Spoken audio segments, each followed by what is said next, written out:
Hey, pseudo classes. A pseudo class is a keyword added to a selector that specifies a special state of the selected elements. What the heck does that mean? So with elements can be in a special state. Like if you hover over them, you click on them, things of that nature. So let's create a hyperlink for this first example. Let's create a hyperlink that will take us to Google because I can't think of anything else at the moment. So let's set the href attribute equal to the URL for Google.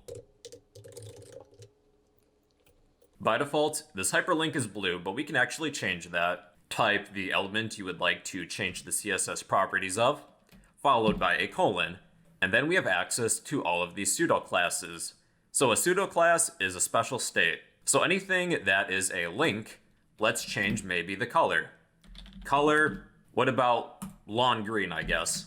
Anything that is using an A element that is a link is now lawn green.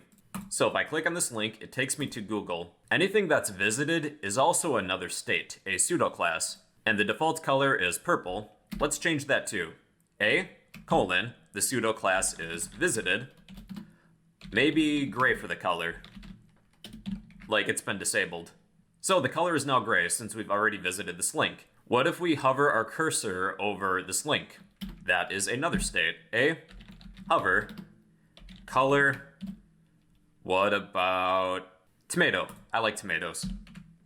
So by hovering my cursor over this link, the state of this element is now hover. And these CSS properties will apply when this element is within this state. And there's another useful one for hyperlinks, and that is active.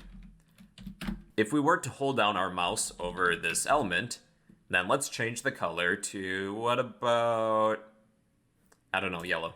So with active, if I hold down the mouse, then this link is active. It's within the active state.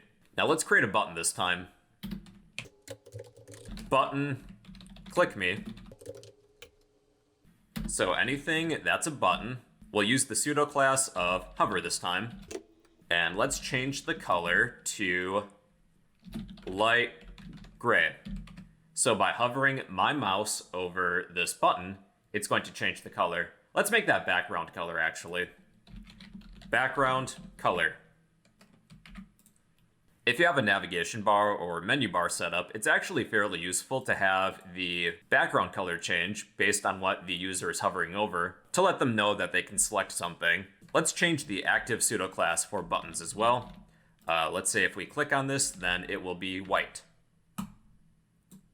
Cool. All right, here's another. We'll need a list. It doesn't matter what kind of list. I'll just make an unordered list. And let's add 10 list item elements.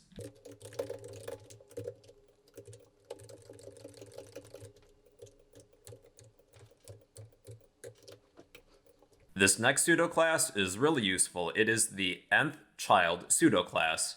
So with these list items, I would like to change the background of selected elements. Think of a child as an element within an element. So these list items are all siblings, and what we're going to do is change the background color of a few selected elements. We will select our list item and say that the nth child will have a background color of yellow as if we're selecting something. So place a value as an argument within these parentheses. These list items are all siblings. So let's say that the first child will have a background color of yellow, so I will pass in a 1. Or 2, 3, 4, 5, you get the idea. This is really useful with JavaScript because you can place a variable within here and then increment or decrement the variable. So you can select a given item from a list. I'm just going to turn this into a comment real quick. Now with this next one, let's say that the color will be sky blue. And I would like to apply this CSS property to all even siblings. And let's do the same thing with all odd siblings. And let's make the color, what about powder blue? So in this way, we can alternate the highlighting of our elements so that they may be easier to read. This next value is going to be somewhat strange. It's a formula that we can pass in as an argument. So what if I need every third element highlighted? I would say 3n. N is the current number that we're on. So elements 3, 6, and 9 are highlighted. If we change this to 4n, every fourth element is highlighted. 5n is every fifth element. You can place an offset too. If I need this to start at 1, I would add +1, or +2, +3, +4. So yeah, you can pass in a formula as an argument to the nth-child pseudo class. And this is useful if you need some sort of pattern. So yeah, those are pseudo classes.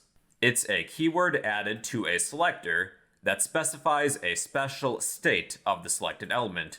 So yeah, those are pseudo classes. If this video helped you out, you can help me out by smashing that like button, leave a random comment down below, and subscribe if you'd like to become a fellow bro.